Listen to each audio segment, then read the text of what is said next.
Berlin, at a retirement home on the eastern edge of Berlin, half a dozen women in their 80s and 90s sit together having lunch. Their chatter is lively in the toasty-warm dining room. They've just narrowly escaped death for the second time in their lives.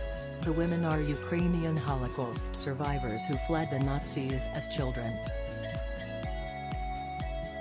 Now, in old age, they had to go on the run again, this time from Russians.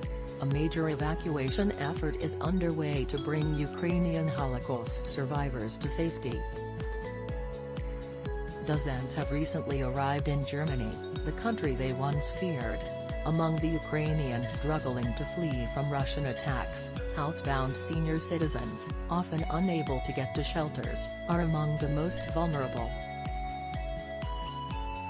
Last month, Russian shelling killed 96-year-old Boris Romanchenko in his apartment in Kharkiv.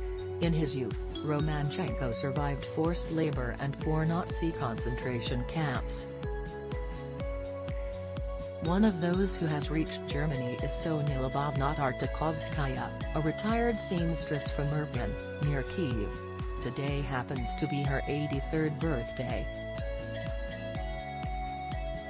Tartakovskaya says she's immensely relieved to be in this retirement home, located near a large Russian-speaking community. Ukrainian authorities say they've found evidence in her hometown of Russian atrocities carried out against civilians.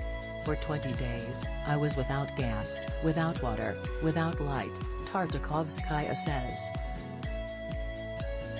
When the war started, I weighed 100 pounds, my normal weight. When I arrived here, I weighed almost half that. She says she's put on 10 pounds since arriving in Berlin. She once had family in this city. An older cousin, a student here in the 1930s, was murdered by the Nazis for being Jewish, as were many of her other relatives. As the other women leave the lunch table for an afternoon nap, Tartakovskaya stays behind to talk with 90-year-old Alla Ilyinichna Sinelnikova, who has just arrived from Kharkiv. This war is a catastrophe.